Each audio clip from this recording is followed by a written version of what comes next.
G20 के दौरान मोदी की 15 देशों से द्विपक्षीय वार्ता शामिल होने भारत पहुंची बांग्लादेश की पीएम शेख हसीना। आयोजन के लिए सज धज कर दिल्ली तैयार। शाम 5:30 बजे दिल्ली पहुंचेंगे सीएम धामी। G20 समिट में कल होंगे शामिल। आज राष्ट्रपति के यहां रात्रि भोज में होंगे शामिल। यूपी के सीएम योगी भी होंगे शामिल। 6 राज्यों की 7 विधानसभा सीटों का रिजल्ट। बीजेपी त्रिपुरा की दोनों सीटें जीती। झारखंड उत्तराखंड में बढ़त। बंगाल में टीएमसी, यूपी में एसपी, केरल में कांग्रेस आगे। पंजाब में G20 के विरोध में सड़कों पर उतरे किसान। केंद्र की नीतियों के खिलाफ 16 किसान संगठनों ने 90 जगहों पर फूंके पीएम के पुतले। ज्ञानवापी में मस्जिद कमेटी ने रोका एएसआई सर्वे। 35वें दिन सर्वे का विरोध। कोर्ट से तारीख बढ़ाने के बाद कार्रवाई पर अड़े।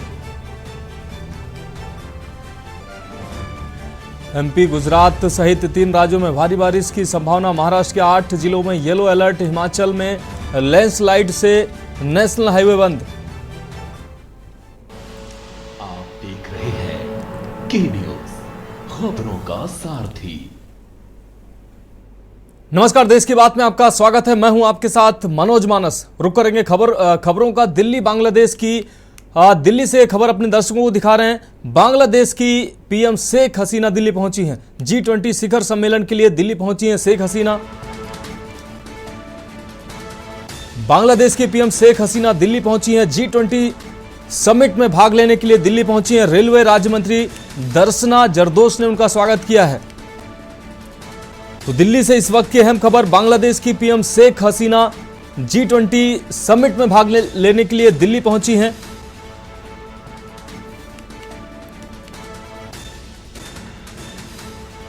बांग्लादेश की पीएम शेख हसीना दिल्ली पहुंची हैं। G20 शिखर सम्मेलन में भाग लेने के लिए दिल्ली पहुंची हैं। आपको बता दें, बांग्लादेश की पीएम शेख हसीना कुछ ही देर पहले अभी दिल्ली पहुंची हैं। रेलवे राज्य मंत्री दर्शना जरदोश ने उनका स्वागत किया है।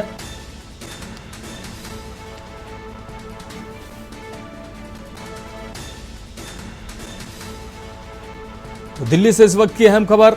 G20 सम्मेलन में भाग लेने के लिए मेहमानों का आना जारी है। इस बीच बांग्लादेश की पीएम शेख हसीना दिल्ली पहुंची हैं। विश्व के अलग अलग देशों के नेताओं का दिल्ली आना जारी है। तो दिल्ली सज धज के तैयार है विश्व के नेताओं का स्वागत करने के लिए।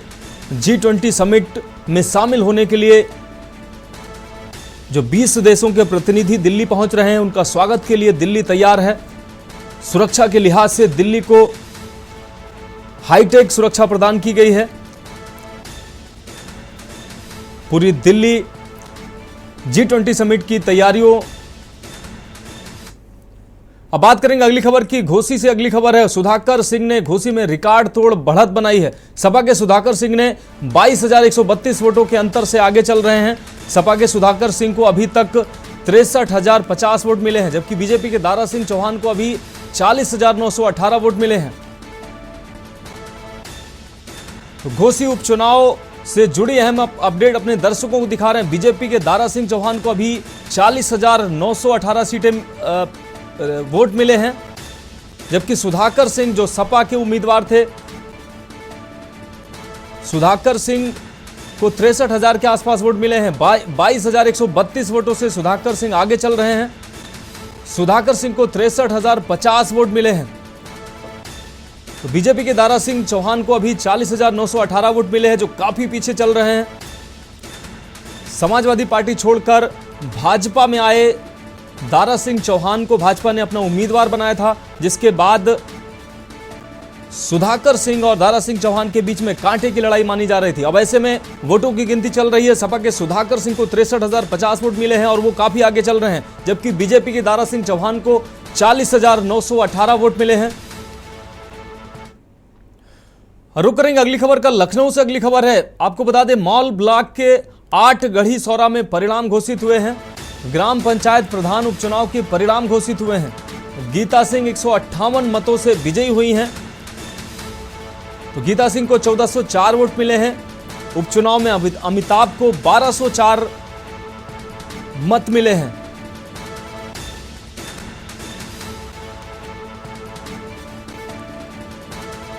तो माल ब्लॉक के अटगढ़ी सौरा में परिणाम घोषित हुआ है। ग्राम पंचायत प्रधान उपचुनाव के परिणाम घोषित हुए हैं। लखनऊ से एक खबर, गीता सिंह 158 मतों से विजयी हुई हैं। गीता सिंह को 1404 वोट मिले हैं, जबकि दूसरे नंबर पर अमिताभ रहे हैं जिनको 1240 मत मिले हैं।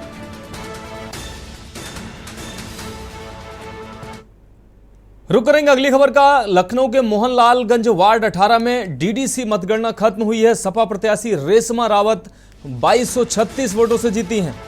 रेशमा रावत ने भाजपा की संगीता रावत को हराया है। सपा की रेशमा रावत को कुल 7097 वोट मिले हैं, जबकि भाजपा की संगीता रावत को 4861 वोट मिले हैं। लखनऊ से अहम खबर,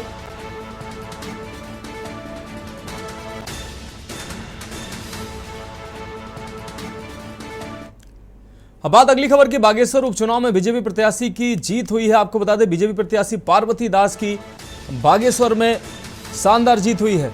कांग्रेस के बसंत कुमार को पार्वती दास ने हराया है। बागेश्वर के मतदाताओं का आभार व्यक्त करते हुए सीएम धामी ने पार्वती दास को जीत की शुभकामनाएं दी हैं।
बागेश्वर उपचुनाव में बीजेपी प्रत्याशी की जीत हुई है। बीजेपी प्रत्याशी पार्वती दास की बागेश्वर में जीत हुई है। कांग्रेस के वसंत कुमार को पार्वती दास ने हराया है। बागेश्वर के मतदाताओं का आभार व्यक्त करते हुए सीएम धामी ने पार्वती दास को बधाई दी है।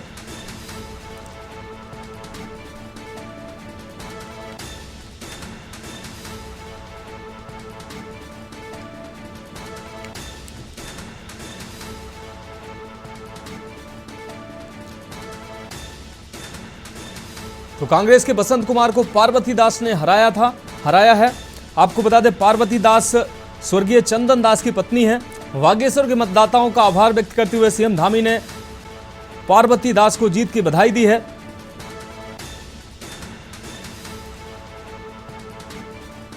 तो चंदन रामदास की मृत्यु के बाद यह सीट खाली हुई थी, जिस पर बीजेपी ने चंदन रामदास की पत्नी पार्वती दास को बागेश्वर से उम्मीदवार बनाया था। अब चुनाव के परिणाम में पार्वती दास ने शानदार जीत दर्ज की है। कांग्रेस के बसंत कुमार को पार्वती दास ने हराया है। बागेश्वर के मतदाताओं का सीएम धामी ने आभार जताया है और साथ ही पार्वती दास को जीत की बधाई दी है। अब बात करेंगे अगली खबर की। अमेठी से अगली खबर है, पूर्व प्रधान को दोबारा मिली है जीत। उपचुनाव में 375 मतों से जीती है कलावती। पूर्व प्रधान को दोबारा जीत मिली है। शुक्लागंज बाजार, माफ कीजिएगा, शुक्ल बाजार के इकताजपुर में यह उपचुनाव हुआ था, जहां पर पूर्व प्रधान को दोबारा जीत हासिल हुई है। पूर्व प्रधान को दोबारा मिली है शानदार जीत।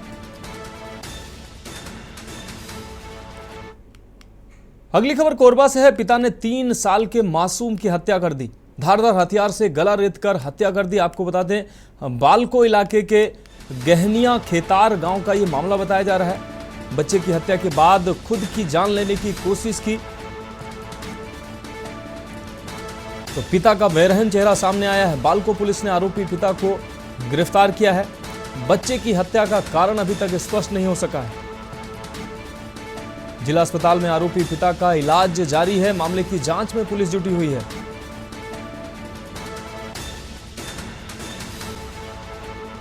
बच्चे की हत्या का कारण अभी तक स्पष्ट नहीं हो पाया है। आपको बता दें, बेरहम पिता का यह चेहरा सामने आया है। जिला अस्पताल में आरोपी पिता का इलाज चल रहा है। मामले की जांच में पुलिस जुटी हुई है। तो पिता ने 3 साल के मासूम की हत्या कर दी। कोरबा से इस वक्त की अहम खबर अपने दर्शकों को दिखा रहे हैं। धारदार हथियार से गला रेतकर 3 साल की मासूम की हत्या कर दी खुद अपने पिता ने। बालको इलाके के गहनिया खेतार गांव का यह पूरा मामला है। थाना बालको के गांव खेतार गहनिया में कल एक नशेड़ी प्रवृत्ति के व्यक्ति द्वारा अपने ही पुत्र को 3 वर्षीय बच्चे को हंसिया से गले को रेत दिया गया, जिससे बालक की घटनास्थल पर मृत्यु हो गई थी। और वहीं पे जो आरोपी पिता है अमर माझी, करीब 30 वर्ष आयु है, वो भी अपने आप को अपने गले में उस हंसिया से वार किया था, जो घायल अवस्था में मिला था, जिसको अभी 100 बेड में हॉस्पिटलाइज किया गया है। इसमें बालको थाना में अपराध पंजीबद्ध किया गया है। अपराध क्रमांक 477/223 और आईपीसी की धारा 302 के तहत इसमें अपराध पंजीबद्ध किया गया है। विवेचना की जा रही है।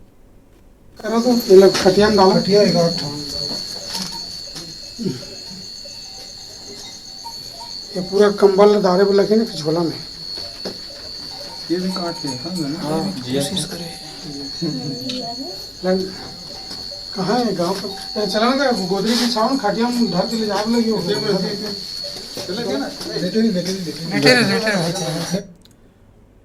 रुक रहेंगे अगली खबर का। कोंडागांव में तिरंगे के साथ निकाली गई भारत जोड़ो यात्रा। इस यात्रा को इस वर्ष आपको बता दें 1 वर्ष हो गए। कांग्रेस पार्टी इसका वर्षगांठ मना रही है। इस यात्रा की अगुवाई कैबिनेट मंत्री मोहन मरकाम ने की। उन्होंने स्वयं तिरंगे झंडे के साथ यात्रा का शुभारंभ किया। कोंडागांव के 22 वार्डों से होकर गुजरेगी ये पदयात्रा, जिसका उद्देश्य देश में एकता, भाईचारा, शांतिपूर्ण माहौल के साथ सभी का सम्मान करना है। आपको बता दें कि भारत जोड़ो यात्रा की शुरुआत राहुल गांधी ने कन्याकुमारी से कश्मीर तक 4000 किलोमीटर की यात्रा तय कर किया था, जिसका अब 1 साल पूरा हुआ है। 1 साल बाद आज फिर से भारत जोड़ो यात्रा का शुभारंभ किया गया है।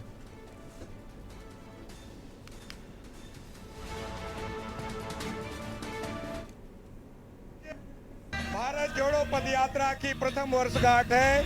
हमारे नेता माननीय राहुल गांधी जी कन्याकुमारी से कश्मीर तक लगभग 4000 किलोमीटर पदयात्रा, देश में एकता, देश में भाईचारा, देश में सामाजिक सौहार्द बने रहे, इस उद्देश्य को लेकर पदयात्रा किया था। देश में कुछ ताकतें देश को तोड़ना चाहती है, देश को बांटना चाहती है, मगर हम देश को आगाह करना चाहते हैं। ये देश सभी धर्मों का है, सभी वर्गों का है, सभी संप्रदायों का है। हम सब मिलकर भाईचारा के साथ रहें और देश की उन्नति, देश के प्रगति में सब मिलजुल कर काम करें। रुक रहेंगे अगली खबर का। धमतरी जिले भर से 1 दर्जन से अधिक अवैध रेत खदानें संचालित है, जहां रेत माफिया मन मुताबिक महानदी का सीना चीरकर रेत का अवैध खनन व परिवहन कर रहे हैं। लेकिन वहीं खनिज विभाग व जिला प्रशासन मूक दर्शक बना हुआ है और कार्रवाई के नाम पर केवल खाना पूर्ति करते हुए नजर आ रहा है। 15 जून के बाद एनजीटी नेशनल ग्रीन ट्रिब्यूनल के अनुसार खनन प्रक्रिया में पूरी तरह से रोक लग जानी चाहिए थी, लेकिन धमतरी जिले में इसका पालन होते कहीं भी नजर नहीं आ रहा है। आपको बता दें, जिले में रेत माफिया मन मुताबिक रेत का खनन कर रहे हैं।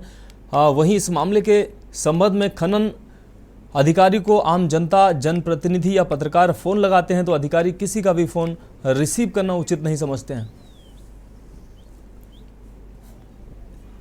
आपने बहुत अच्छा कहा। वे अवैध उत्खनन किए जाने में हमारे स्थानीय जो कुछ नेता हैं वो अपनी स्वार्थ के लिए रोड को बर्बाद कर रहा है। आज हमारे छत्तीसगढ़ मध्य प्रदेश का सबसे बड़ी महानदी है। पूरी नेता लोग स्थानीय कोई भी पार्टी को अपने स्वार्थ के लिए पूरी महानदी को खराब कर सके। इस संबंध में महानदी के संरक्षण के लिए हमने केंद्रीय जल शक्ति मंत्री गजेंद्र सिंह शेखावत, माननीय प्रधानमंत्री जी को पत्र लिखे हैं कि महानदी का जल अवैध खनन करने में महानदी का तो पूरा समाप्ति है और स्थानीय कोई भी पार्टी नेता हो अपने स्वार्थ के लिए महानदी को समाप्त करने के लगा हुआ है। समिति और जो चक्का जाम बीजेपी कार्यकर्ता द्वारा ये 2 मांग थी। पहला अवैध उत्खनन बंद होना चाहिए, दूसरा एक समिति बनाया जा करके। तो उसके लिए हमने समिति को बता दिया है कि जो भी ग्राम सभा का अनुमोदन में देंगे कमेटी के लिए, मेंबर के लिए, तो उसको हम लोग रखने तैयार हो गए हैं। और दूसरा जो भी अवैध उत्खनन उस पर कार्रवाई की जाएगी। प्रतिबंधित काल में लगातार अवैध उसके ऊपर समिति द्वारा निर्णय लिया गया कि जो भी अवैध उत्खनन होगा उस पर कार्रवाई की जाएगी। अभी गाड़ियाँ चलेगी नहीं चलेगी? अभी जहाँ जहाँ पे चली वहाँ पे कार्रवाई की जा रही है। रुको रहेंगे अगली खबर का। खबर भिलाई से, जहां एक बड़ा हादसा होने से टल गया। बता दें कि दुर्ग जिले के सबसे व्यस्त मार्ग कोहका रानी अवंतीबाई चौक में एक बड़ा एडवर्टाइजिंग बोर्ड क्रेन की टक्कर से मुख्य चौराहे के रोड पर आकर गिर गया, जिसके बाद देखते ही देखते लंबा जाम लग गया। बोर्ड के गिरने से पूरे बोर्ड में करंट दौड़ गया, जिसकी वजह से कई घंटों तक आवागमन बाधित हो गया। आज हम दुर्ग जिले के सबसे व्यस्तम चौक कोहका चौक में खड़े हैं। यहाँ पे जैसे कि आप देख सकते हैं कि इतना बड़ा एडवर्टाइजिंग बोर्ड है, ये अभी गिर गया, किसी टेलर द्वारा धक्का मारा गया है। अब इस संबंध में हमारे वार्ड के जो पार्षद है मैं और मैं जुड़कर चर्चा करेंगे। बताइए वो आगे क्या है इससे। अभी तत्काल एक ट्रेलर जौरा सिरसा रोड से आ रही थी, वो तुरंत अभी रुकी और अच्छा हुआ कि कोई व्यक्ति के साथ दुर्घटना नहीं घटी, नहीं तो बहुत बड़ी दुर्घटना घट सकती थी, कुछ भी हो सकता था। ये घटना मतलब बहुत दुर्घटना है, अच्छा हो गया किसी को चोट नहीं आया। भगवान की बहुत कृपा है कि किसी को चोट नहीं आई। इस जगह हमेशा भीड़ भाड़ आता है और ये बहुत तरीके से गलत तरीके से वोट लगाया गया है। इतना कोई देश है, देखिए जितना भ्रष्टाचार है कोई बेसी नहीं है उसमें, कार्रवाई होनी चाहिए। क्या भ्रष्टाचार नजर आ रहा है, जैसे आप देखते हैं जो छोटा फाउंडेशन होता है, घर का फाउंडेशन होता है, ये बहुत बड़ा फाउंडेशन होना चाहिए था। अप्रोक्स 6 फीट का तो फाउंडेशन होना था, बिना रॉड का फाउंडेशन। ये जो इंजीनियर है इनको कुछ बहुत बड़ा पुरस्कार इस बार 26 जनवरी में अगर आप लोग दिलवा दें तो एक बहुत बड़ा कार्य होगा आप लोग की तरफ से। जैसे कि यहाँ पे सब लोग तुष्ट नजर आ रहे हैं, उनका साफ कहना है कि यहाँ पे भ्रष्टाचार है बहुत ही ज्यादा हुआ है। अब देखिए आगे प्रशासन इस पर किस ओर ध्यान देता है और ये बोर्ड जो यहाँ पे लगे हुए हैं उसको व्यवस्थित करता है कि नहीं करते हैं। कैमरामैन आदित्य के साथ सादिक रजब।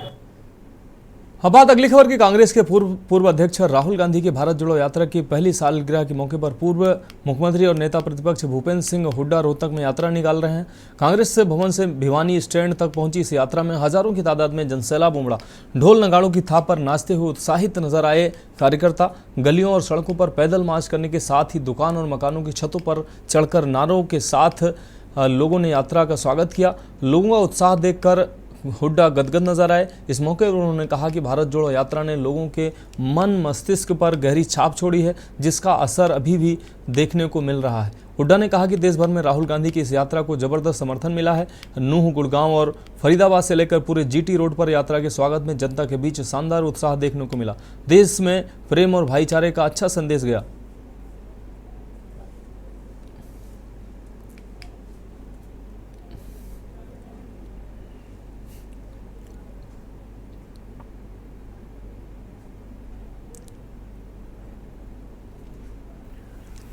ये गौरव जो बोतवा से हिर कर रहने वाला है, इससे की बॉडी यहाँ पे मिली है सती मंदिर के पीछे जो ग्राउंड है उसमें।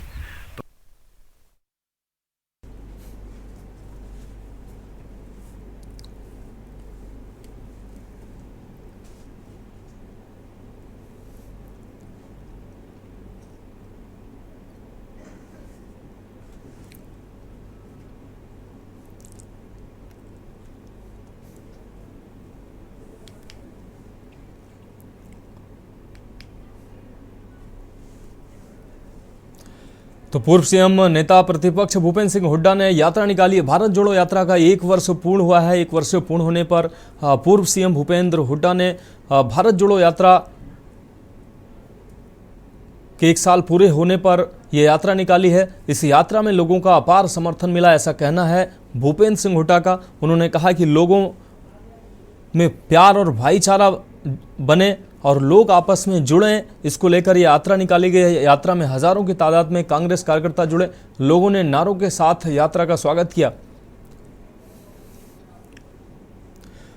अब बात अगली खबर की। कांग्रेस के पूर्व अध्यक्ष राहुल गांधी की भारत जोड़ो यात्रा की पहली सालगिरह के मौके पर मुख्यमंत्री और नेता प्रतिपक्ष भूपेंद्र सिंह हुड्डा रोहतक में यात्रा निकालते नजर आए। कांग्रेस भवन से भिवानी स्टैंड तक पहुंची इस यात्रा में हजारों की तादाद में जनसैलाब उमड़ा। ढोल नगाड़ों के साथ थाप पर नाचते हुए उत्साहित नजर आए कार्यकर्ता। गलियों और सड़कों पर पैदल मार्च करने के साथ ही दुकान और मकानों की छत पर चढ़कर नारों के साथ लोगों ने यात्रा निकाली और यात्रा का स्वागत भी किया। लोगों का उत्साह देखकर हुड्डा गदगद नजर आए। इस मौके पर उन्होंने कहा कि भारत जोड़ो यात्रा ने लोगों के मन मस्तिष्क पर गहरी छाप छोड़ी है, जिसका असर अभी भी देखने को मिल रहा है। हुड्डा ने कहा कि देश भर में राहुल गांधी की इस यात्रा का जबरदस्त समर्थन मिला है। नूंह, गुड़गांव और फरीदाबाद से लेकर पूरे जीटी रोड पर यात्रा के स्वागत में जनता के बीच शानदार उत्साह देखने को मिला। देश में प्रेम और भाईचारा का अच्छा संदेश गया है।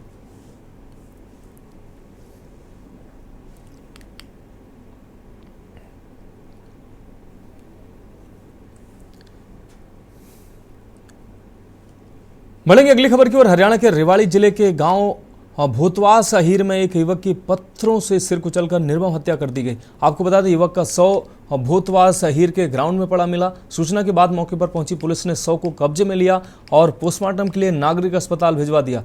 पुलिस पूरे मामले की जांच और कार्रवाई में जुटी हुई है।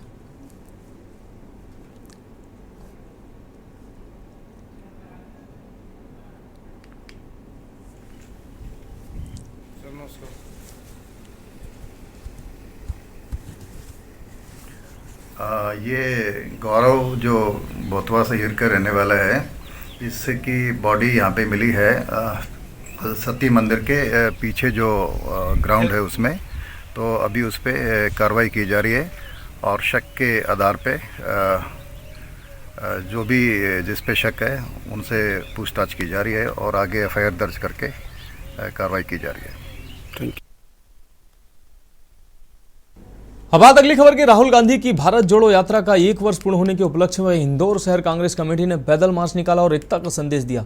आपको बता दें, पिछले साल कांग्रेस सांसद और पार्टी के पूर्व राष्ट्रीय अध्यक्ष रहे राहुल गांधी द्वारा भारत जोड़ो यात्रा का आयोजन किया गया था।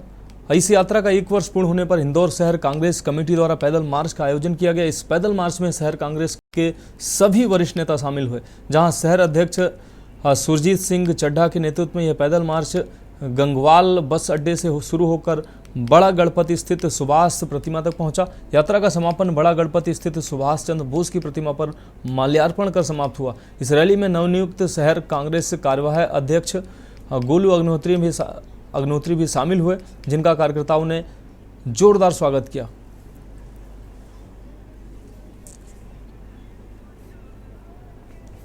आज हमारे देश के जन जन के नेता आदरणीय राहुल गांधी जी ने जो भारत जोड़ो यात्रा निकाली थी और उन्होंने सतत 4 माह तक 4100 किलोमीटर की लगभग 20 राज्यों में यात्रा की थी। हमारे राहुल जी की यात्रा को 1 वर्ष पूर्ण हुआ है।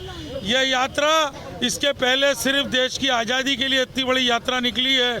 इसके पहले महात्मा गांधी के अलावा और किसी ने इस देश की इतनी बड़ी परिक्रमा नहीं करी है। मैं आदरणीय राहुल गांधी जी के प्रति साधुवाद देता हूं और जो हमारी भारत जोड़ो यात्रा 2 का जो प्लान बन रहा है वो देश में निकलेगी। देखिए, कृष्ण जन्मोत्सव के उपलक्ष्य में केंद्रीय नेतृत्व ने और शीर्ष नेतृत्व ने जो भरोसा मुझ पे आज जताया है और मेरे लिए बड़े उत्साह का विषय है कि आज राहुल गांधी जी की भारत जोड़ो यात्रा का 1 वर्ष संपूर्ण हुआ है। उसी दिन मेरी नियुक्ति की गई। बिना तेरे मेरे के सबको साथ लेकर के जो कांग्रेस की गांधी भवन की सीढ़ी चढ़ेगा, वो चाहे किसी भी व्यक्ति से जुड़ा हो, उसको अपना मान के, अपने परिवार का सदस्य मान के, उसको साथ लेकर के बड़े भाई सुरजीत चड्ढा के साथ मिलकर के शहर के लिए कार्य करूंगा। और सीधे चलते हैं उत्तराखंड, जहां मानसून सत्र के आखिरी दिन विधानसभा में क्या कुछ चल रहा है दिखाते हैं आपको।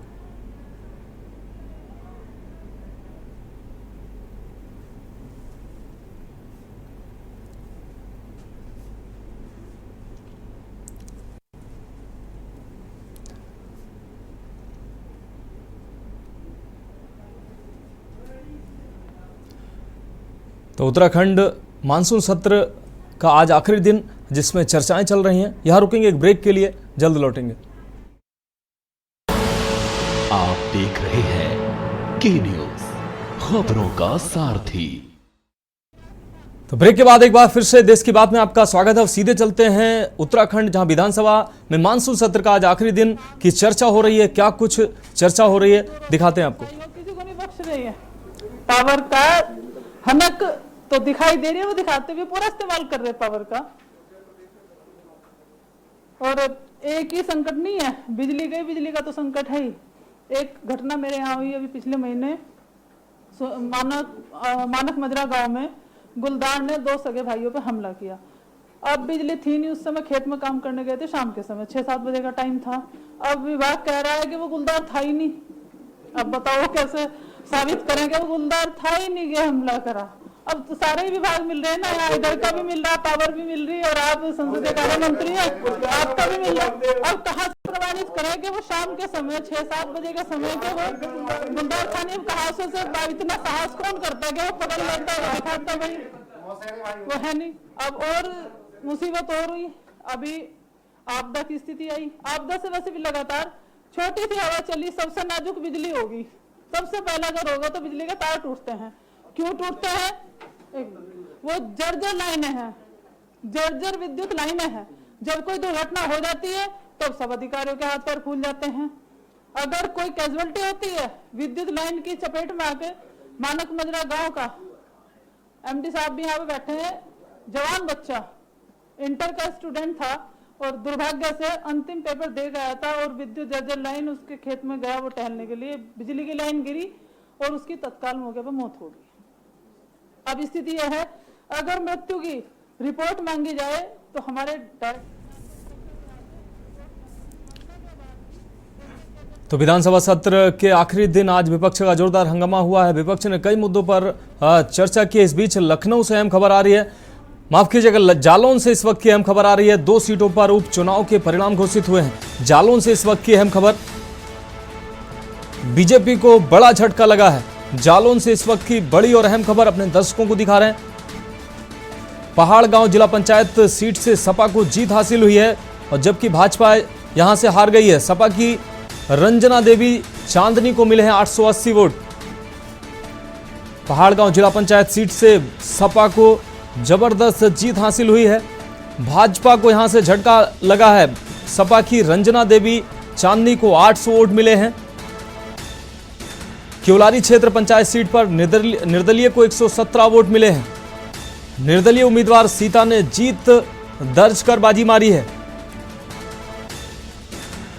तो जालौन से इस वक्त की अहम खबर, 2 सीटों पर उपचुनाव के परिणाम घोषित हुए हैं। भाजपा को यहां झटका लगता नजर आ रहा है। बीजेपी को बड़ा झटका जालौन से लगा है। 2 सीटों के उपचुनाव में भाजपा को हार देखनी पड़ी है। पहाड़गंज जिला पंचायत चुनाव में सपा ने बाजी मारी है। सपा की रंजना देवी चांदनी को मिले हैं 880 वोट।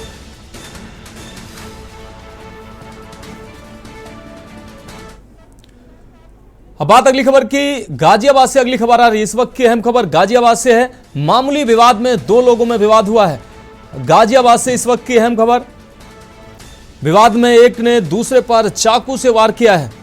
तो मामूली विवाद को लेकर चाकूबाजी की यह घटना हुई है। घायल को गंभीर अवस्था में अस्पताल में भर्ती कराया गया है। इलाज के दौरान युवक ने दम तोड़ा है। तो गाजियाबाद से इस वक्त की बड़ी खबर, घायल को गंभीर अवस्था में अस्पताल में भर्ती कराया गया, जहां उसकी मृत्यु हुई है। मामूली विवाद में चाकूबाजी की घटना सामने आई है, जिसके बाद एक युवक गंभीर रूप से घायल हुआ है। घायल व्यक्ति को अस्पताल में इलाज के लिए भर्ती कराया गया था, जहां उसकी मृत्यु हुई है। कबूतर पकड़ने को लेकर यह विवाद हुआ था। इस विवाद ने तूल पकड़ लिया।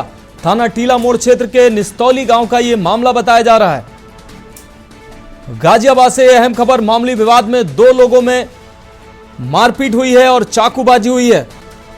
विवाद में एक दूसरे को जमकर चाकुओं से हमला किया गया, जिसके बाद एक व्यक्ति गंभीर रूप से घायल हुआ है। घायल व्यक्ति को अस्पताल में भर्ती कराया गया था, जहां उसकी मृत्यु हो गई है। हम रुक करेंगे अगली खबर का। पंजाब में नशे पर लगाम लगाने के लिए पंजाब सरकार लगातार सख्त रुख अख्तियार करती दिखाई दे रही है। आपको बता दें, पंजाब सरकार द्वारा अब नशा तस्करों की जमीन भी अटैच की जा रही है। गुरदासपुर में 3 बड़े नशा तस्करों की नशे से कमाई की हुई जमीन अटैच कर दी गई है। इसकी जानकारी देते हुए एसएसपी गुरदासपुर दायमा हरीश कुमार ने बताया, प्रेस कॉन्फ्रेंस करते हुए बताया है कि नशा तस्करों पर नकेल कसने के लिए जिला पुलिस लगातार प्रयास कर रही है। गुरदासपुर में 3 बड़े नशा तस्करों की जमीन को अटैच कर दिया गया है, जिसकी रेवेन्यू विभाग द्वारा कीमत 52,18,000 रुपए आंकी गई है। लेकिन इस जमीन की मार्केट वैल्यू ज्यादा हो सकती है। उन्होंने बताया है कि 13 ऐसे और नशा तस्कर हैं जिन पर कार्रवाई करने के लिए अभी केस पेंडिंग पड़े हुए हैं। उन नशा तस्करों की जमीन भी जल्द ही अटैच कर ली जाएगी। गुरदासपुर पुलिस ने जो नशेों के खिलाफ जो अपनी मुहिम है उसमें तेज़ी लाते हुए और इसको और सख्ती से इम्प्लीमेंट करते हुए नशे तस्कर जो हैं जिनके खिलाफ पहले FIR रजिस्टर्ड थी, उनकी जो प्रॉपर्टी है, जो उन्होंने नशे बेच के कमाई है, उन्होंने अपने घर बनाए हैं या चाहे गाड़ी खरीदी हो, उन सारी प्रॉपर्टी को अटैच करते हुए कॉम्पिटेंट अथॉरिटी के थ्रू एक पूरा लीगल प्रोसीजर फॉलो करके फाइनल ऑर्डर हासिल करे हैं और उनकी अब प्रॉपर्टी अटैच होने जा रही है। ये बेसिकली जो भी फाइनेंशियल इन्वेस्टिगेशन का पार्ट है, ताकि जो एक धारणा बनी होती है कि नशे तस्कर जो है वो नशा बेच के काफ़ी ज़्यादा जो है अपनी प्रॉपर्टीज़ बनाते हैं और एक बहुत ही ऐशो आराम की ज़िंदगी जीते हैं, तो ये उसके खिलाफ एक्शन लेने की कार्रवाई है हमारी। बढ़ेंगे अगली खबर की ओर। खबर गुरदासपुर से है, जहां शहर बटाला के अमृतसर रोड पर बर्तन बनाने वाली फैक्ट्री अमित होम फैक्ट्री में दर्दनाक हादसा हो गया। 25 साल की प्रवासी महिला की मशीन में गिरने से मौत हो गई। मृतका एक बच्ची की मां थी। बर्तन फैक्ट्री में हुई घटना की पुलिस जांच कर रही है।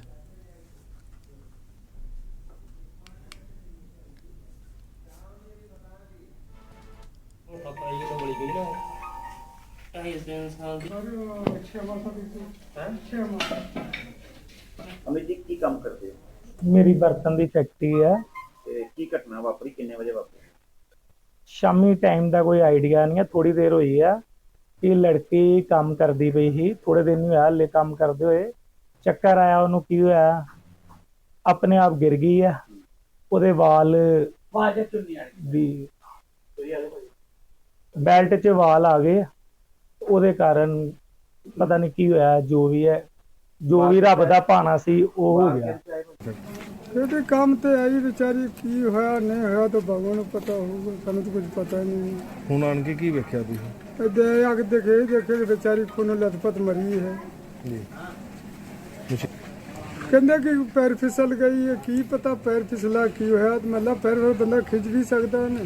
ਮਸ਼ੀਨ 'ਚ ਆਈ ਹੈ ਜਾਂ ਨਹੀਂ ਆਈ ਹੈ? आई है मशीन से। ਹੁਣ ਕੀ ਗੱਲ ਮੁੱਕੀ, ਪੁਲਿਸ ਨੂੰ ਇਨਫੋਰਮ ਕੀਤਾ ਕਿ ਨਹੀਂ ਕੀਤਾ? नहीं हले किसी ने किया। ਕਿਉਂ ਨਹੀਂ ਕੀਤਾ? उम्र कितनी है, कितनी है? हाँ जी, उम्र कितनी लड़की थी?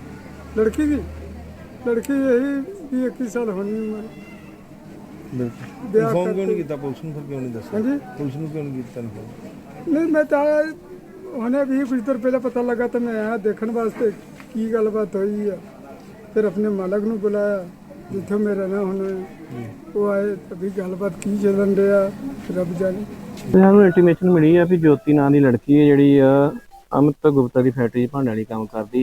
ਅਜੇ ਆਏ ਆ ਤੇ ਲੱਗੇ ਵੇਖਣ ਮੌਕਾ ਵੇਖ ਕੇ, ਉਹਦੇ ਮੁਤਾਬਕ ਪਤਾ ਲੱਗਾ ਵੀ ਇਹਦੀ ਮੌਤ ਹੋ ਗਈ ਹੈ, ਤੇ ਉਹਦੇ ਮੁਤਾਬਕ ਜੋ ਵੀ ਕਾਰਵਾਈ ਬਣਦੀ ਹੈ। ਮੌਕੇ ਤੇ ਆਏ ਹੋ ਕਿਸ ਤਰੀਕੇ ਨਾਲ ਇਹਨਾਂ ਦੀ ਮੌਤ ਹੋਈ ਆ? ਇਹਦੇ ਮਸ਼ੀਨ ਦੇ ਵਿੱਚ ਨਾ ਇਹਦੇ ਵਾਲ ਮਲੇ ਗਏ ਸਿਰ ਦੇ, ਤੇ ਉਹਦੇ ਮੁਤਾਬਕ ਹੀ ਵੇਖ ਕੇ ਸਗੇ ਕਰੋ ਅਗਲੀ ਕਾਰਵਾਈ ਕੀ ਕਰ ਰਹੇ? ਅਜੇ ਆਏ ਮੌਕਾ ਵੇਖ ਕੇ ਉਹਦੇ ਮੁਤਾਬਕ ਕਰਦੇ।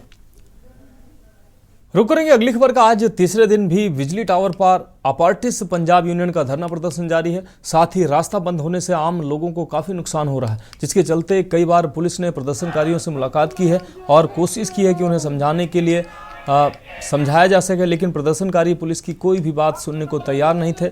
जो प्रदर्शनकारी सख्त कार्रवाई कर रहे थे वह मौके से उठ गए और जो लोग वहां पर नहीं थे उन पर लाठी चार्ज कर दिया गया, जिससे कई युवा प्रदर्शनकारी घायल हो गए। जिसके बाद गुस्साए प्रदर्शनकारी बंडूगर स्थित बिजली टावर पर पहुंच गए, जहां उन्होंने प्रशासन और सरकार के खिलाफ प्रदर्शन किया। जमकर नारेबाजी भी की जा रही है। ਅੱਜ ਸਾਡਾ ਤੀਜਾ ਦਿਨ ਹੈ ਜੀ। ਸਾਡੀ ਹਜੇ ਸਾਨੂੰ ਜਿੰਨੀਆਂ ਵੀ ਮੀਟਿੰਗਾਂ ਮਿਲੀਆਂ ਨੇ ਉਸ 'ਚ ਅਸੀਂ ਸੀਐਮ ਦੀ ਮੀਟਿੰਗ ਦੀ ਮੰਗ ਕੀਤੀ ਹੈ, ਬਸ ਉਹ ਮੰਨ ਨਹੀਂ ਰਹੇ, ਬਸ ਇਹੀ ਗੱਲ ਚੱਲ ਰਹੀ ਹੈ ਜੀ ਹਜੇ ਸਾਡੀ। ਸਾਡਾ ਅਗਲਾ ਸਟੈਪ ਰਜਿੰਦਰਾ ਹਸਪਤਾਲ ਦੀ ਲਾਈਟ ਬੰਦ ਕਰਨ ਦਾ ਹੋਊਗਾ। ਕਿੰਨੇ ਮੁਲਾਜ਼ਮ ਤੁਸੀਂ ਰਜਿੰਦਰਾ ਦਾ ਮੁਲਾਜ਼ਮ ਸਾਡੇ 3 ਬੰਦੇ ਦਾਖਲ ਨੇ ਜੀ ਰਜਿੰਦਰਾ ਹਸਪਤਾਲ 'ਚ ਹੀ, ਜਿਨ੍ਹਾਂ ਦਾ ਕੋਈ ਇਲਾਜ ਨਹੀਂ ਹੋ ਰਿਹਾ ਪ੍ਰੋਪਰ, ਕੋਈ ਉਹਨਾਂ ਦੀ ਸੁਣਵਾਈ ਨਹੀਂ ਹੋ ਰਹੀ, ਉੱਥੇ ਉਵੇਂ ਹੀ ਪਏ ਨੇ ਜਿਵੇਂ ਛੱਡ ਕੇ ਆਏ ਸੀਗੇ। ਤੁਸੀਂ ਉੱਪਰ ਜਾ ਕੇ ਬੈਠੋ, ਖਾਣਾ ਪੀਣਾ ਕਿਵੇਂ ਜਾ ਰਿਹਾ? ਕਦੇ ਕੋਈ ਦੇ ਗਿਆ ਜਾਂ ਥੋੜਾ ਬਹੁਤਾ ਮਿਲ ਗਿਆ, ਅਦਰਵਾਈਜ਼ 2 ਦਿਨ ਹੋ ਗਿਆ ਸੀ ਕੁਝ ਖਾਦਾ ਪੀਤਾ ਵੀ ਨਹੀਂ ਚੰਗੀ ਤਰ੍ਹਾਂ। ਸਾਡਾ ਅੱਜ ਤੀਸਰਾ ਦਿਨ ਹੈ ਤੇ ਸਾਡਾ ਜਦੋਂ ਪਹਿਲੇ ਦਿਨ ਧਰਨਾ ਲੱਗਿਆ ਸੀ, ਅਸੀਂ ਸ਼ਾਂਤਮਈ ਢੰਗ ਨਾਲ ਆਪਣਾ ਪ੍ਰੋਟੈਸਟ ਕਰ ਰਹੇ ਸੀ ਤੇ ਜਦੋਂ ਸਾਡੇ ਪ੍ਰਧਾਨ ਸਾਹਿਬ ਆਏ ਮੀਟਿੰਗ ਅੰਦਰੋਂ ਕਰਕੇ ਤੇ ਇਹਨਾਂ ਨੇ ਸਾਡੇ ਤੇ ਬੇਵਜ੍ਹਾ ਲਾਠੀਆਂ ਵਰਾਉਣੀਆਂ ਸ਼ੁਰੂ ਕਰਤੀਆਂ। ਮੇਰੀਆਂ ਭੈਣਾਂ ਦੀਆਂ ਚੁੰਨੀਆਂ ਰੋਲ ਗਈਆਂ, ਮੇਰੇ ਵੀਰਾਂ ਦੀਆਂ ਦਸਤਾਰਾਂ ਰੋਲ ਗਈਆਂ, ਕਈਆਂ ਦੇ ਮੇਰੇ ਹੁਣ ਵੀਰ ਕਈ ਹਸਪਤਾਲ 'ਚ ਵੀ ਐਡਮਿਟ ਬੈਠੇ ਐ, ਉਹਨਾਂ ਦਾ ਕੋਈ ਪ੍ਰੋਪਰ ਢੰਗ ਨਾਲ ਇਲਾਜ ਵੀ ਨਹੀਂ ਹੋ ਰਿਹਾ।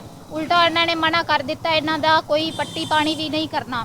ਤੇ ਸਾਡੀ ਤਾਂ ਬਸ ਇਹਨਾਂ ਤੋਂ ਇਹੀ ਮੰਗ ਹੈ। ਅੱਜ ਅਸੀਂ ਅੱਕ ਪੱਕ ਕੇ ਕੁੜੀਆਂ ਵੀ ਟਾਵਰਾਂ ਤੇ ਚੜੀਆਂ ਤੇ ਸਾਡੀ ਤਾਂ ਸਰਕਾਰ ਨੂੰ ਬਸ ਇਹੀ ਮੰਗ ਹੈ ਵੀ ਸਾਡੀ ਸੀਐਮ ਸਾਹਿਬ ਨਾਲ ਜਲਦ ਤੋਂ ਜਲਦ ਮੀਟਿੰਗ ਕਰਾਈ ਜਾਏ, ਨਹੀਂ ਤਾਂ ਅਸੀਂ ਟਾਵਰ ਦੇ ਹੋਰ ਵੀ ਸਿਖਰ ਤੇ ਜਾ ਕੇ ਕੁੜੀਆਂ ਵੀ ਇਸ ਤੋਂ ਵੱਡਾ ਸਟੈਪ ਅਸੀਂ ਚੱਕ ਸਕਦੇ ਹਾਂ ਤੇ ਸਾਰੀ ਲਾਈਟ भी ਅਸੀਂ ਬੰਦ कर। बढ़ेंगे अगली खबर की ओर। नवजोत सिंह सिद्धू पंजाब के दौरे पर रहे हैं, जहां उन्होंने पटियाला में श्री कृष्ण जन्माष्टमी के मौके पर मंदिर में भगवान के दर्शन किए, जहां उन्होंने कहा कि बुराई के नाश के लिए भगवान समय समय पर अवतार लेते हैं, कभी भगवान राम होकर, कभी नारायण होकर और कभी राजनीतिक सवाल पर, कभी अन्य अवतार में। साथ ही राजनीतिक सवाल पर जब उनसे पूछा गया, जो उन्होंने कहा कि मैं कह तो रहा हूं कि बुराई का नाश करने के लिए भगवान अपने ही किसी इंसान को भेज देते हैं। वहीं उन्होंने कांग्रेस और आम आदमी पार्टी के गठजोड़ के ऊपर कहा कि हक की लड़ाई के लिए मैं हमेशा लड़ता रहूंगा, देश को जोड़ने वाले लोगों के हक में ही हाई कमान फैसला लेगी।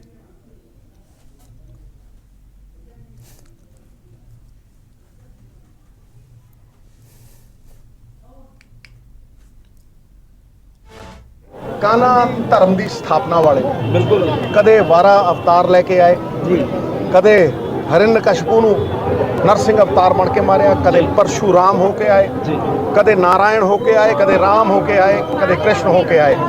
अज कलयुग दे विच जी उन्हां दे जिहड़े महावाक दी गूंज पूरों दूर गूंजदी है। परित्रा नाम साधु नाम विनाशाचाय दुष्कृता धर्म संस्थापनार्थाय संभवानी युगे युगे।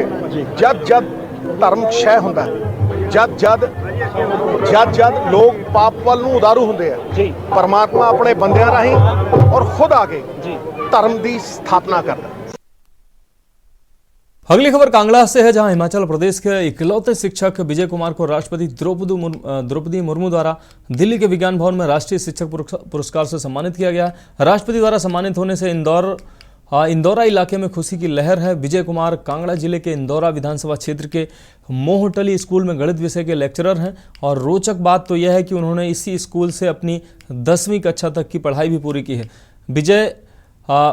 शिक्षक विजय कुमार का दिल्ली से लौटने पर ग्रामवासियों ने और स्कूल के स्टाफ व बच्चों ने बैंड बाजों के साथ उनका भव्य स्वागत किया। शिक्षक विजय कुमार ने अपने कार्यकाल में मैथ को सरल ढंग से पढ़ाने के लिए विजय कुमार ने स्कूल में एक स्मार्ट क्लासरूम स्थापित किया। उन्होंने स्कूल में मैथमेटिक्स पार्क भी बनाया, जो प्रदेश का पहला पार्क है।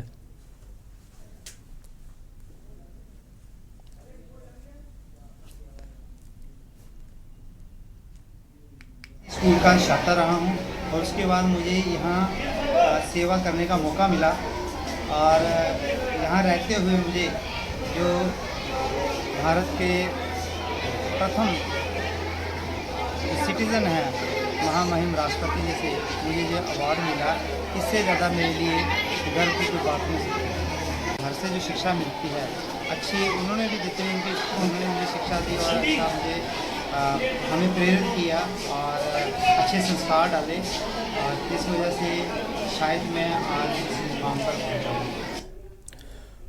बढ़ेंगे अगली खबर की ओर। फतेहगढ़ स्थित जिला कारागार में कृष्ण जन्मोत्सव बड़े ही हर्षोल्लास के साथ मनाया गया। इस अवसर पर जहां एक तरफ बंदियों द्वारा श्री कृष्ण राधा कृष्ण की आकर्षक झांकियां सजाई गई, वहीं दूसरी तरफ कारागार परिसर में स्थित मंदिर पर कारागार के अधिकारियों और कर्मचारियों के द्वारा फूलों, लड़ियों व बिजली की रंग बिरंगी लाइटों से सजाया गया था तथा बंदियों द्वारा भजन कीर्तन भी किया गया। के न्यूज़ रिपोर्टर सतीश गुप्ता द्वारा इस बाबत जानकारी करने पर कारागार अधीक्षक भीमसेन मुकुंद ने बताया कि पुलिस महानिदेशक महानिरीक्षक कारागार SN सांबत के दिशा निर्देशन, अपर महानिरीक्षक कारागार प्रशासन चित्रलेखा सिंह एवं उप महानिरीक्षक कारागार कानपुर परिक्षेत्र शिवहरि मीणा के कुशल पर्यवेक्षण में जिला कारागार नारीबंदीवास एवं जेल लाइन में श्री कृष्ण जन्मोत्सव बड़ी धूमधाम से मनाया जा रहा है। इस अवसर पर श्री कृष्ण की बाल लीलाओं की बड़े ही आकर्षक ढंग से झांकियां सजाई गई हैं। श्री कृष्ण जन्मोत्सव विशेष भव्यता से मनाए जाने हेतु jailer Akhilesh Kumar, deputy jailer Avneesh Kumar, deputy jailer Mukesh Gaur एवं डिप्टी जेलर सरोज देवी आदि द्वारा बड़े ही अच्छे ढंग से सभी व्यवस्थाएं की गई थी।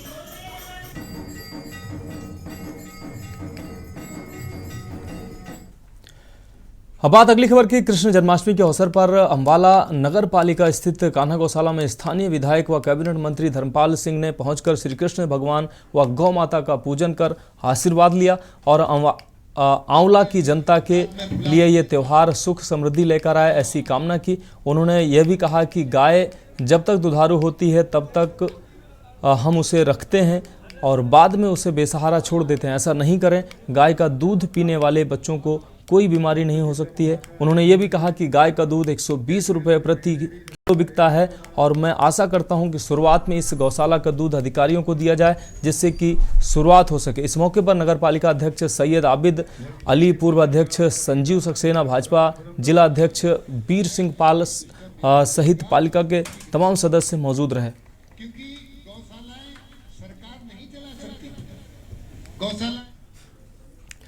बढ़ेंगे अगली खबर की ओर। बस्ती जनपद में पुलिस का अजब गजब का मामला सामने आया है। दुबोलिया थाना को गोकुलपुर गांव की नहर में बोरे में एक 100 मिला है। पुलिस ने जब 100 को निकाला तो 100 को लकड़ी समझ रही थी वो पुलिस, लेकिन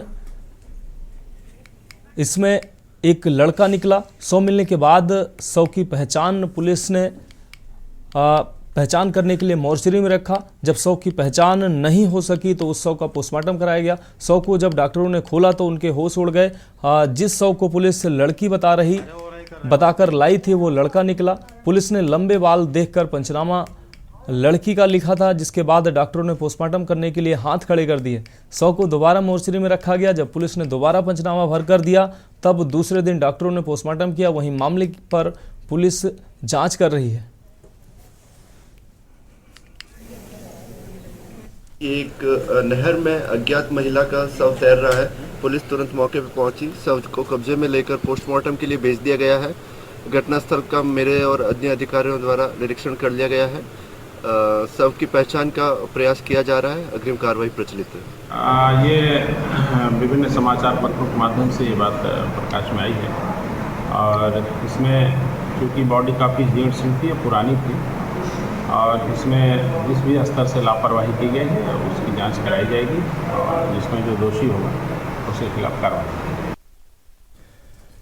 अब बात अगली खबर की। उत्तर प्रदेश में डेंगू के मामलों का ग्राफ लगातार बढ़ता जा रहा है। इसको लेकर स्वास्थ्य विभाग खासा चिंतित नजर आ रहा है। मुख्यमंत्री योगी और डिप्टी सीएम ब्रजेश पाठक इसको लेकर लगातार अधिकारियों के संपर्क में हैं और बैठकें कर रहे हैं और जरूरी दिशा निर्देश भी दे रहे हैं। इस बीच डेंगू के साथ साथ कई जिलों में खांसी और वायरल फीवर के मरीज भी इलाज के लिए अस्पतालों में पहुंच रहे हैं। प्रदेश के उप मुख्यमंत्री एवं स्वास्थ्य मंत्री ब्रजेश पाठक ने बृहस्पतिवार को बताया कि राज्य में इस वक्त डेंगू के 7,000 के करीब मरीज हैं। ब्रजेश पाठक ने कहा कि इन मरीजों के इलाज के लिए प्लेटलेट्स, रक्त और बेड की कोई कमी नहीं है, लेकिन कई अस्पतालों में अव्यवस्थाओं की तस्वीर साफ नजर आ रही है। देखिए रिपोर्ट।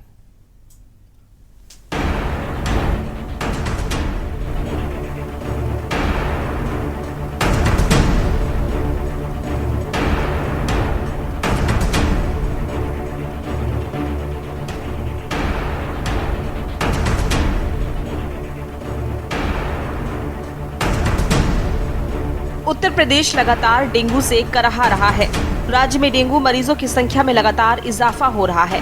लखनऊ, कानपुर, बरेली और बदायूं समेत तमाम महानगरों में गंभीर हालत में बड़ी संख्या में डेंगू मरीज भर्ती हैं। निजी अस्पतालों में भी प्लेटलेट कम होने के चलते मरीजों को भर्ती कराया जा रहा है। प्रदेश के तमाम जिलों में डेंगू स्प्रेडर का रुख ले रहा है। गली मोहल्लों में तमाम लोग इसकी चपेट में हैं। वहीं कई ऐसे हैं जिनकी प्लेटलेट्स तेजी से गिर रही है। वहीं एक्सपर्ट्स लापरवाही बरतने पर आने वाले दिनों में हालात और बिगड़ने की बात कर रहे हैं। कानपुर में डेंगू और मलेरिया के मामले तेजी से बढ़ रहे हैं। 24 घंटे में 22 नए डेंगू के मामले सामने आए हैं। अब डेंगू का डंक लगातार घातक होता जा रहा है। इतना ही नहीं, अब डेंगू के मरीजों की हालत भी गंभीर होती जा रही है। यूपी में बारिश के साथ साथ डेंगू का खतरा बढ़ने लगा है। राजधानी लखनऊ में अलग अलग क्षेत्रों में लगातार नए मरीज निकलकर सामने आ रहे हैं। शनिवार को 3 नए डेंगू के मरीज पाए गए हैं, जिसमें से एक पुरुष और एक महिला इंदिरानगर में, तो वहीं एक पुरुष अलीगंज में डेंगू से ग्रसित पाया गया।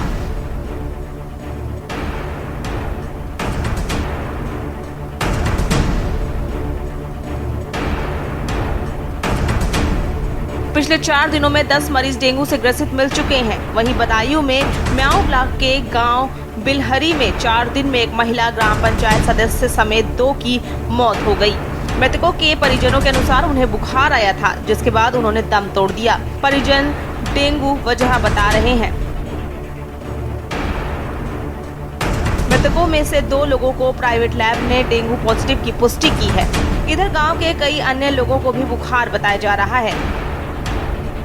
उझानी में भी 2 लोगों की मौत हुई है। बात बरेली की करें तो मलेरिया और डेंगू का प्रकोप वहां पे भी बढ़ता जा रहा है। रोजाना नए मरीज मिल रहे हैं। मलेरिया के रोज औसतन 40 मरीज मिल रहे हैं। इससे मरीजों का आंकड़ा 2200 के पार पहुंच चुका है।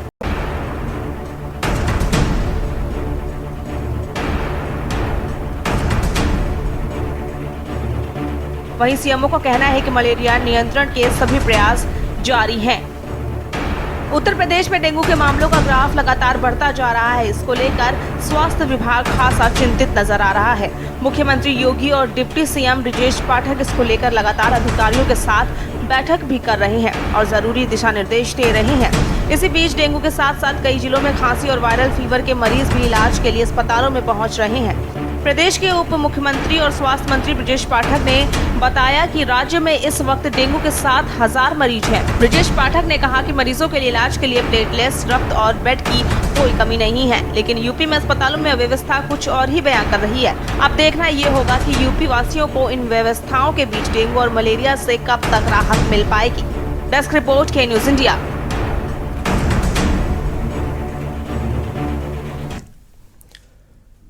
अगली खबर कांकेर से है, जहां किसानों ने विशाल रैली निकाली है। आपको बता दें, कांकेर में किसानों ने विशाल रैली निकाली है। छत्तीसगढ़ के कांकेर से ये खबर। कांकेर ब्लॉक को सूखाग्रस्त घोषित करने को लेकर ये रैली निकाली गई है। बिजली कटौती, कर्ज माफ करने की मांग को लेकर ये रैली निकाली गई है। रैली में सैकड़ों की संख्या में शामिल हुए हैं किसान। तो किसानों की मांग है कि बिजली का बिल माफ किया जाएगा और क्षेत्र को सूखाग्रस्त घोषित किया जाए। रैली में सैकड़ों की संख्या में शामिल हुए हैं किसान। आपको बता दें, रैली को कलेक्ट्रेट मार्ग में पुलिस ने रोका है। तो किसानों की ये रैली, जिसमें हजारों किसान शामिल हुए हैं, मांगों को लेकर तहसीलदार को ज्ञापन सौंपा है। किसानों में तमाम महिलाएं और पुरुष शामिल हुए। 10 दिनों में मांगे पूरी नहीं होने पर उग्र आंदोलन की चेतावनी भी दी है किसानों ने। कांकेर से इस वक्त की अहम खबर। किसानों ने विशाल रैली निकाली है। तमाम महिला और पुरुष इस रैली में शामिल हुए हैं। कांकेर ब्लॉक को सूखाग्रस्त घोषित करने को लेकर ये रैली निकाली गई है। साथ ही बिजली कटौती, कर्ज माफ करने की मांग भी इस रैली में रखी गई है। रैली में सैकड़ों की संख्या में शामिल हुए किसान। तमाम महिला और पुरुष इस रैली में शामिल हुए हैं। और कुमार अंबोरे हमारे संवाददाता इसी खबर पर ज़्यादा जानकारी के लिए हमारे साथ जुड़ गए हैं। कुमार, अगर बात की जाए, तमाम महिला और पुरुष हजारों की संख्या में इस रैली में शामिल हुए हैं। कई मांगे हैं उनकी, क्या कुछ अहम अपडेट है? निश्चित रूप से हजारों की संख्या में अगर कही जाए, किसान लामबंद हुए हैं जिला मुख्यालय में और लगातार वो अपनी मांगों को लेकर आवाज बुलंद कर रहे थे कि कांकेर जो ब्लॉक है यहाँ सूखाग्रस्त, क्योंकि बारिश नहीं हो रही है, जिससे किसान खासा परेशान है।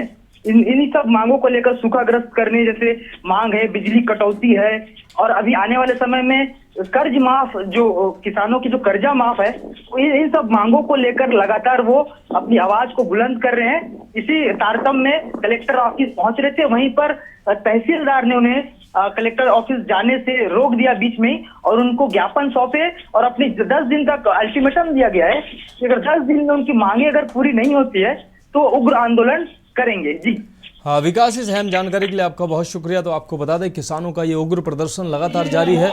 10 दिनों का अल्टीमेटम किसानों ने दिया है। कई मांगे हैं किसानों की, बिजली बिल माफ, साथ ही क्षेत्र को सूखा घोषित करने की मांग को लेकर किसानों ने ये उग्र आंदोलन किया है।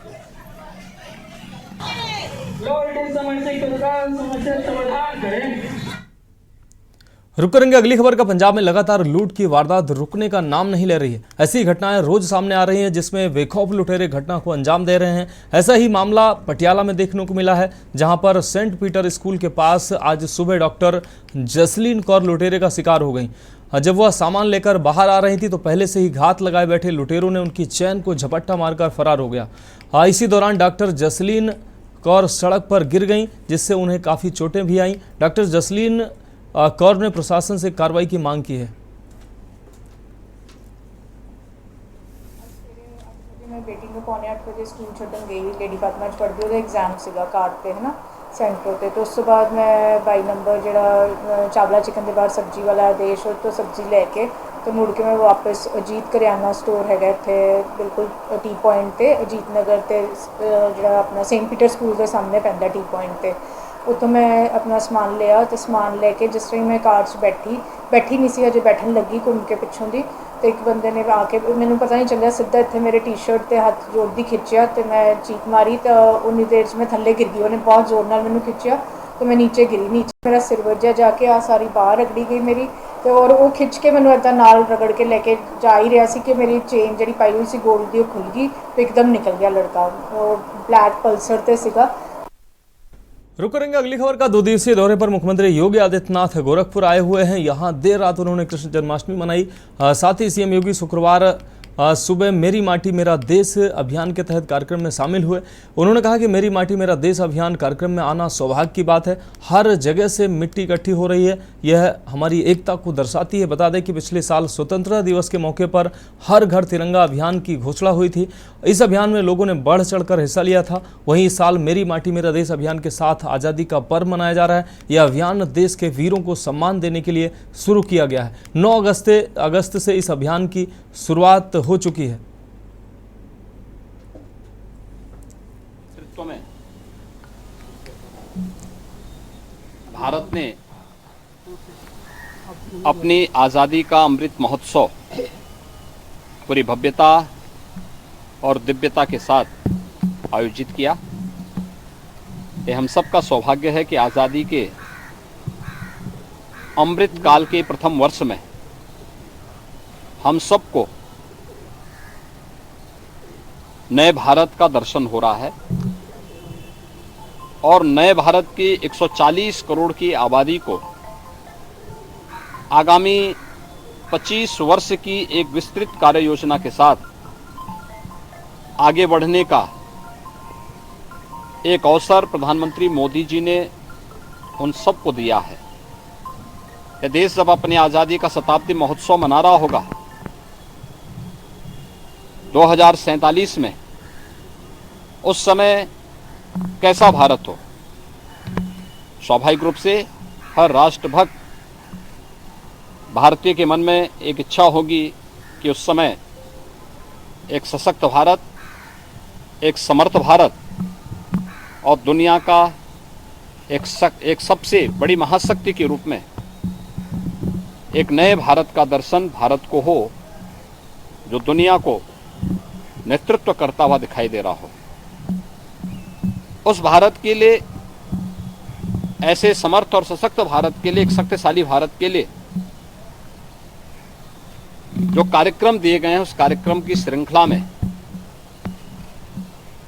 माटी को नमन, वीरों को वंदन, विरासत के सम्मान के इस कार्यक्रम को आगे बढ़ाने के कार्यक्रम का शुभारंभ आज मेरा सौभाग्य है गोरखपुर महानगर की टीम के द्वारा इस कार्यक्रम को आगे बढ़ाया जा रहा है।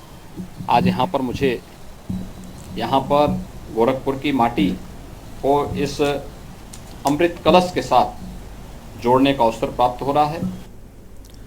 तो देश की बात में अभी मेरे साथ इतना ही। मुझे दीजिए इजाजत और आप देखते रहिए के न्यूज़ इंडिया।